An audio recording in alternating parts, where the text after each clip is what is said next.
Well, hello there, Dippers, and welcome back to episode 81 of the Knuckle Sammich podcast, the official MMA podcast of Sauce on the Sign. As always, Dippers, I'm your host, Drake, joined by the man, the myth, the legend, the man with maybe one half of his lung working, Mr. Thomas R. Shackelford. I apologize if I cough through this. The atmosphere dictates right now that I can't breathe that well, so we'll try and make it through without hacking a lung up. Yeah, I doubt you will. You should have just went ahead and preemptively apologized for doing it, not if you do it, because here we are 32 seconds in and you are coughing already. So today, Dippers, we are going to discuss the UFC on ESPN. It is the seventh one on ESPN this weekend. It is headlined by Alistair Overeem and Biggie Boy. I've just completely given up on trying to say the name, so he is forever known as Biggie Boy to us. We'll discuss a little bit of the fights that we had I think it was 3 weeks ago, so that's why we haven't had a show. We really haven't had anything to talk about. UFC Fight Night 164, and we will even hit around at a lot of fights that have been basically announced over the last 2 weeks. So, Mr. Shackelford, without any further ado, let's drop some noise. Welcome to the Knuckle Sammich podcast with Thomas R. Shackelford, a Sauce on the Side production. All right, Mr. Shackelford, so where do you want to start? Do you want to start on the fights from last week, talk about the fights this week, or do you want to talk about basically the run on fights being announced over the 2-week hiatus that the UFC had? Let's because those will be more fun. Let's kick off the picks for coming up this week. The last card we broke down was almost 3 weeks ago at this point. So yeah, it was kind of rough. It's in the past, forgotten. Okay, so we'll go ahead and give up on that one. UFC on ESPN number 7. We'll start it off with the headliner. This is actually a very good card. I'm going to go ahead and start off with that. Top to bottom, I didn't realize it, but when I was going through, it's a hell of a card. Yes, they absolutely. snuck in a hell of a card. Yeah, and you start off with the headliner. The headliner should be very, very interesting. We have Alistair Overeem. This will be his 64th professional fight versus Biggie Boy Jairzinho Rozenstruik. I honestly have no idea. I have no idea on that.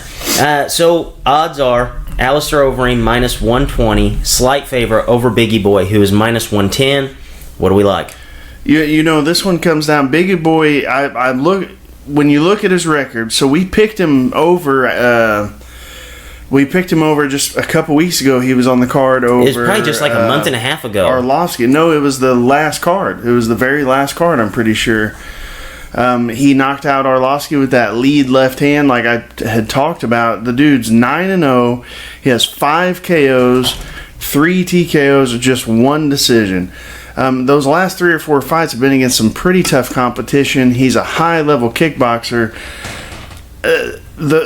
I want to pick him because Alistair's had some chinny moments in the past. The thing that I think the reason why I'm going to pick Overeem, the reason why is he's training at Jackson Wink still, I believe. His style's been a lot different the last few fights. He's really, we've seen him just physically run away from guys until he makes them come at him and then he hits them with a big shot.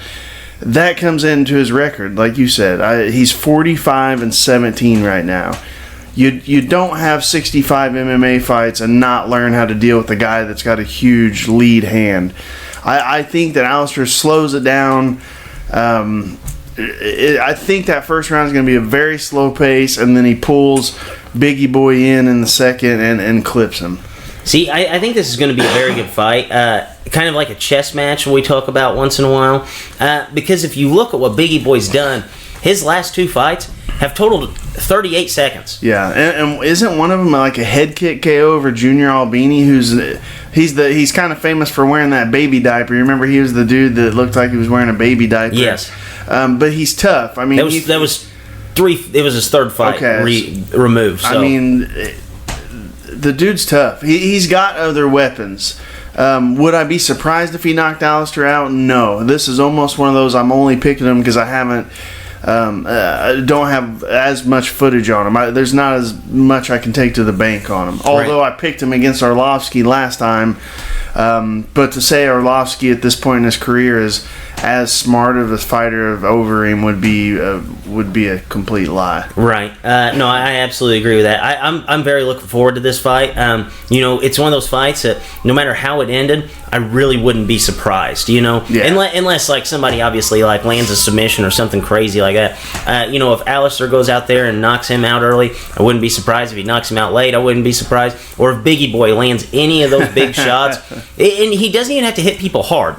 Which is the weird thing. So it's going to be a good fight, especially for heavyweights. Next up, we have in the women's strawweight division, Marina Rodriguez coming in with an undefeated record, taking on Cynthia Calvillo. This is actually a very good fight on paper, and you look at the odds, it echoes that. Rodriguez is a minus 125 favorite, so a slight favorite over plus 105 Calvillo. What's the pick in this one? I was gonna go Rodriguez. She is 12-0. Her last win was over Tisha Torres, who's one of the top of the division.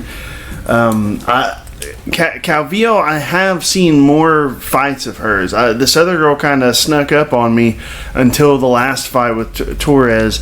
But Calvillo, I think she trains out of Team Alpha Male. She's a more jiu-jitsu style, but I don't think she has... I don't know. For whatever reason, I'm not sold on her yet. If she beats this 12-0 girl who just came off beating one of the best girls in the division, I'll believe in her a little more. But right now, I think Rodriguez is the way to go. Right. Next up, we have another heavyweight fight. This one should be very good in the fact that I don't know what's going to happen. You have Steven Struve, who is opening as the plus 110 dog to Ben Rothwell, who is the minus 140 favorite. I have no idea what's going to happen in this fight.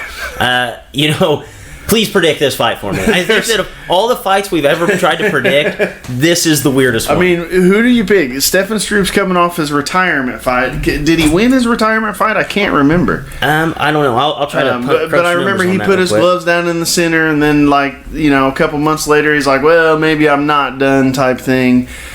And then Rothwell came off that. He did win. He did. Who did he beat? Second round submission against Marcus Rodrigo de Lima. I think that's the one where he was just getting absolutely beat down, and then he ended up finishing him.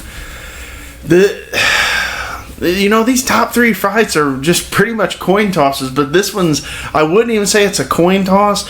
You could flip that coin 100 times and you're going to get 50. It's going to be like 100 variables here. Yeah, I think this is the one where you flip it like 100 times, and then like 4 of them, the coin actually just lands up and down. Like, just right on its side. Yeah, I'm picking... I don't know if this is good. I'm picking Rothwell. The reason why...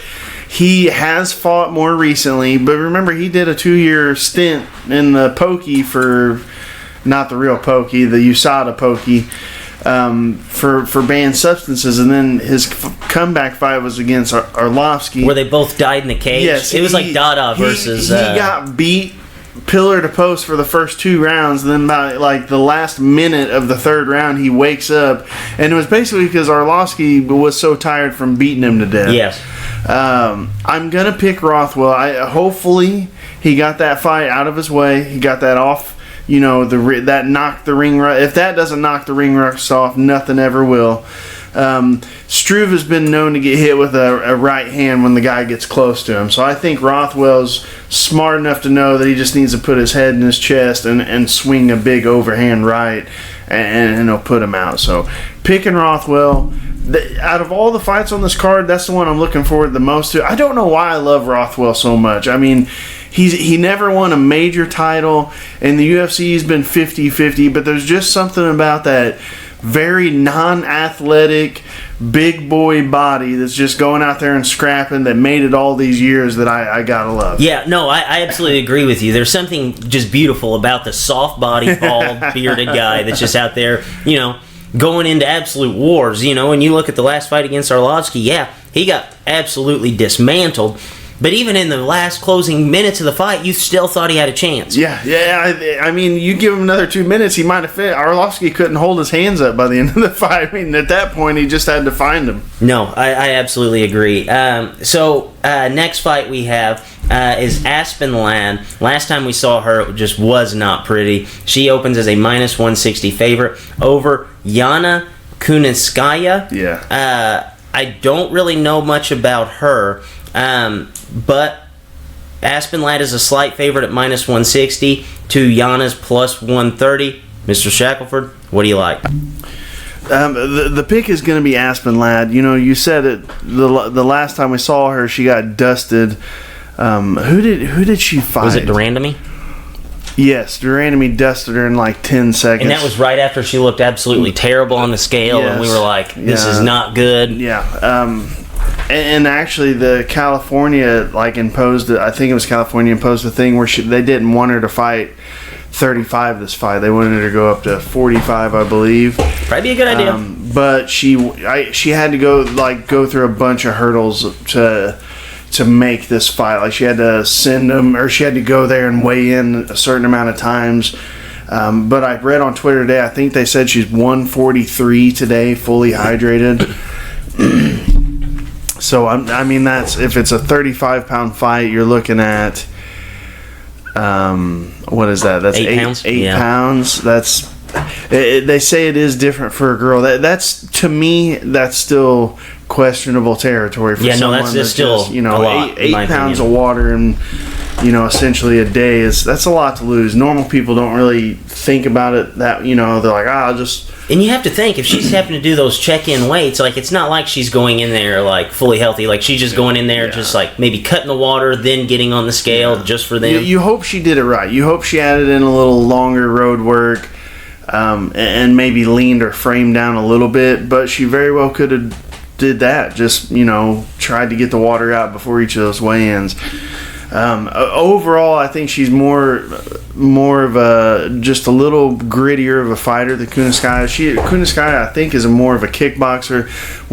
Her first fight in the UFC, if I'm not mistaken, was against Cyborg for the 145-pound title. She just came in, fought. Of course, she got beat. Tough fighter. She's had some good wins in the UFC, but I think overall Aspen Ladd's game is just a little more grittier, a little more base to get this win. Yeah, if I had no questions about the weight cut, Aspen Ladd's the pick, almost 9 out of 10 fights that she's going to take. Yeah, that is the, if she comes in even remotely looking like that, change the pick. Go Kunitskaya, because we know her chin. We've already seen if her weight's that bad, her chin is not there. Yeah. So if Aspen Ladd stumbles once going up to the scale, you still pick Aspen Ladd. But if she stumbles more than twice, then we change the pick. Yeah. All right. So another fight that we had on there. You said you didn't necessarily want to pick it because it was so close. Rob Font minus 145 favorite. Ricky Simon plus 115 dog.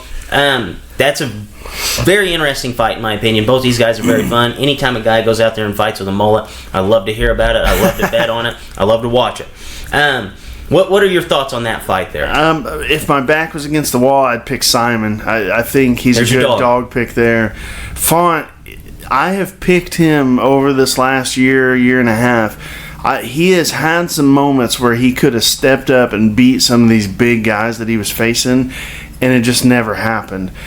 He's long, he's lanky, he's a great fighter. He just seems to be one of those guys that when it comes to those moments, he's just a step behind, just can't quite get there. And of course, Simon's coming off that shocking starching from Uriah Faber. But before that, people are looking at him like he's the next champion of the division. So very, very disrespectful to give him the dog pick here. I would go Simon. I would go with that rat mullet on this one.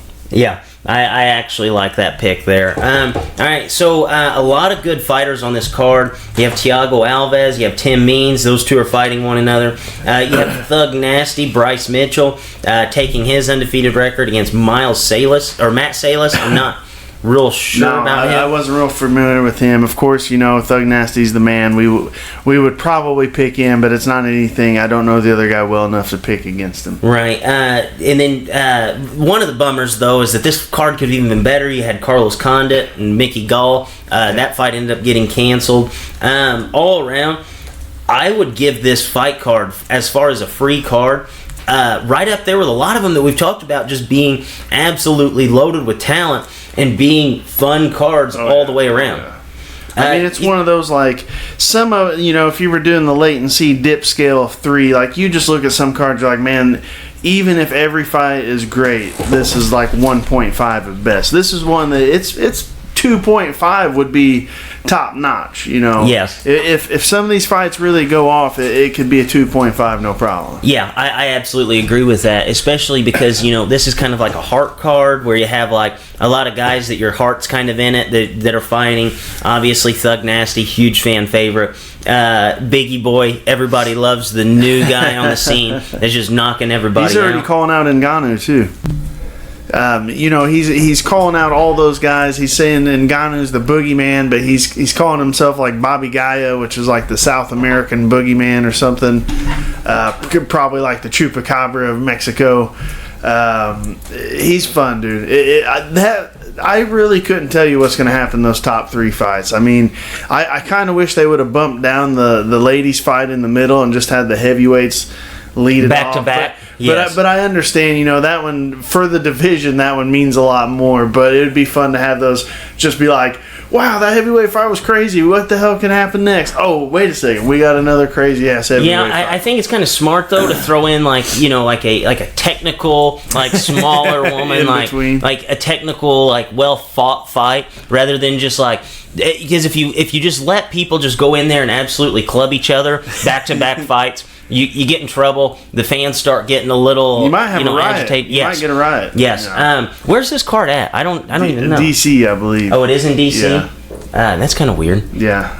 I don't got really a lot know. of international guys on there for being a DC card. Yeah, I would have never guessed it with the amount, like the people that are fighting in this would be in DC. Like the most American guy on the card would be like Thug Nasty, and he's from Arkansas, baby, which we know that. I hope he comes out in camo shorts. I seen a thing on Twitter that he just tweeted, he was like, I'm gonna get those someday. So I don't know if he is this fight. I don't know why they would. I mean, I guess I understand Why do you understand? Well, they made a belt for. Well, that wasn't Reebok though. That was the That's UFC. True. Reebok. I mean, as far as their T-shirt goes, they do have some fun T-shirts out there, but.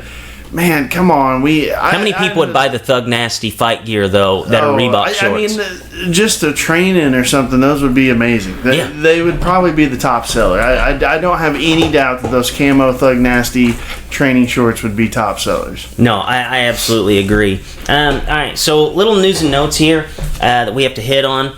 Obviously, we say combat sports, so we have to touch them all.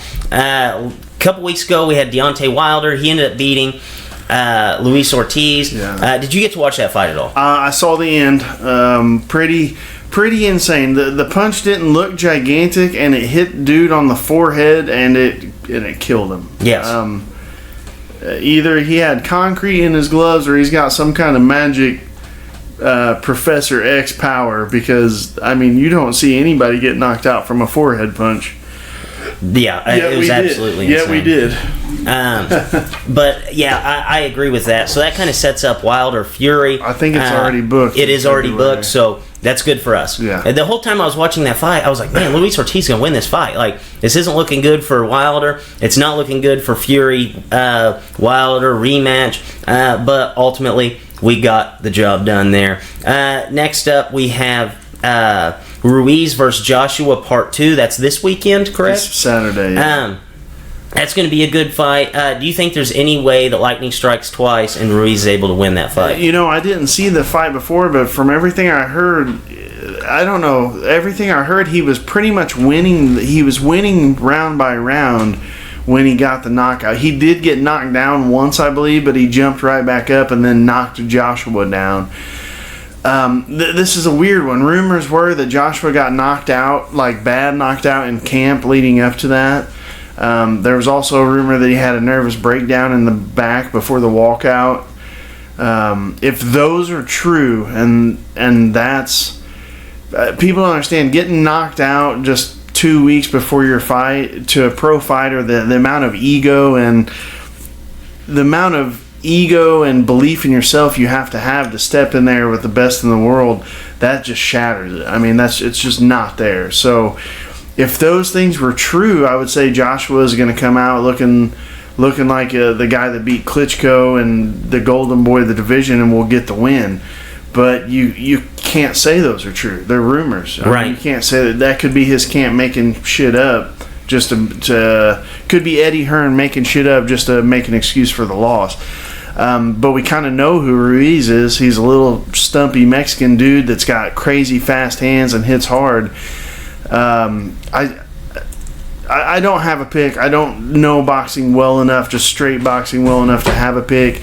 I would not be surprised if Ruiz did the same thing, just kept in there and got another TKO. Yeah, I'm actually interested to see the betting odds on that, because last time it was one of the biggest. Well, and it was a late. You remember he was a late replacement. That big baby popped for like 1,000 supplements and got it was. I want to say 2 weeks. It was like a 2.5 week replacement fight. So I imagine the odds were like probably not Tyson Buster Douglas odds, but I mean probably not far off either. Yeah, we actually are getting Anthony Joshua as a plus 210 favorite over Ruiz, who's so plus. He's still the favorite? He's a minus 210 favorite over Ruiz, who's a minus 170. So I mean they're very close though. That's more respect than I figured they'd give Ruiz. Yeah, I agree with that. It should be fun. And then after that, they got to unify those titles. After this, these guys need to. Whoever wins this needs to sit on the shelf till they can unify the titles with the Wilder. I absolutely agree with that. That would be, quit dicking around before somebody loses a dumbass fight. That's exactly what happened. That's exactly what happened. We have to add a fifth guy to the mix. Yes. No, I agree with that. So we had a ton of fights get announced recently. Over the last 2 weeks, I think the UFC kind of had those deals made. They were just waiting till there was no fights going on to basically stay relevant, which was pretty smart. So we have Tony Ferguson versus Khabib, Conor McGregor versus Cowboy got announced, Weili Zhang versus Joanna, you had Bones Jones, Dominic Reyes, Jan Blachowicz, and Corey Anderson. I mean, there's 5 fights right there that just got announced over the last 2 weeks. And that settles a lot. And so the 205, the reason, why I highlight those, that kind of settles that division down, because they were... everybody, who's getting what, who's getting this, this guy deserves this. Well, now they're just like, hey, 4-man tournament. You guys here, and Anthony Smith kind of gets left out in the cold, but he just had a terrible loss to Jones. So yeah, I agree with that. But that's going to create like a 4-man tournament here. Go ahead, just give me your quick picks on that. Jan Corey Anderson, and then John versus Dominic Reyes. Do you think John Bones Jones basically runs through the competition like he has time and time again? I guess if it's the guy that came out the last couple fights that just look, didn't look like the guy that beat DC, didn't look like the guy that beat Gustafsson. He could be in trouble with Reyes. Reyes is as big, as fast, as strong, and he's a southpaw, so that could spell some trouble. Out of the guys on that list, I think Reyes gives him the hardest matchup. But we're still talking about a guy that's never been defeated and barely lost any round, so it is what it is there. Right, I absolutely agree there.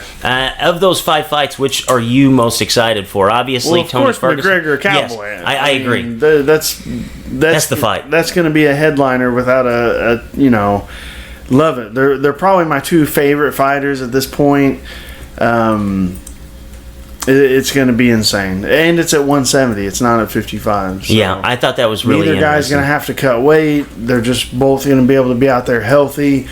Don't know what's going to happen there. Yeah, I don't think anybody does. Tony Ferguson, Khabib, when is that? Is that in April? Yeah, that's it's too a much long time way for out. them It's to get hurt. Yes. I shared the meme or the little GIF several times. You know, the little boy from Little Giants. Yes. Everybody that's posted on Twitter, like, oh, it's happening. This will be the sixth time. No, this will be the fifth time it's booked. They both have 2 dropouts on each side. Yes. I'm not even excited about it. I'm not going to get excited about it until the moment they're in the cage getting read their stuff. Yes, I think it's even after that, once they're walking towards each other. We need a couple punches thrown before we're like, okay, it's actually happening. I agree there. So any news or notes? I know that there's a Bo Nickel, Gordon Ryan grappling match that you're excited about. Yeah. Tell us a little bit about that. That's on Flow Grappling this weekend. I read the rules. It's no guard pulling.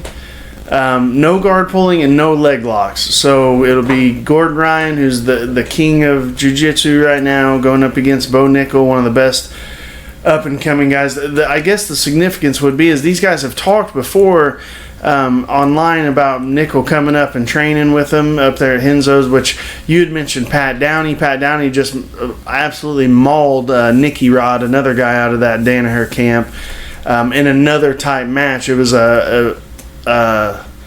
I forget it was basically kind of similar rules. He teched him though. He teched Nicky Rod. Nickel, the big thing about this is he just recently signed with an MMA promoter, not a promoter, a management company. So the 2020 Olympics, this may be a case where Bo Nickel tries for the 2020 Olympics. If he doesn't make it, he's probably going to make the jump to MMA type thing. So, wow. Which is a little nuts because he's probably only 22, 23. Yeah, no, he's very young on this. He's still at least got another Olympic cycle in him. But I understand the money would be, for a guy like him, he could get to money faster in MMA than he could USA Wrestling. So. I absolutely agree with that. Should be a fun little match. I expect Gordon Ryan still to submit him, but I think it's going to go like this. I think Bo Nickel slams him, gets a huge slam within 20 seconds, and then Gordon Ryan just gets a guard back, sweeps him, gets on top, and subs him. Yeah. Should be fun to watch, though. Any other news or notes you want to discuss before we wrap this show up? That's it. There was a lot of stuff in there. So, Dippers, hopefully you guys enjoy the fights this weekend. Hopefully it lives up to expectations. And on that note, for Drake, for Mr. Shackelford, Dippers, as always, stay saucy.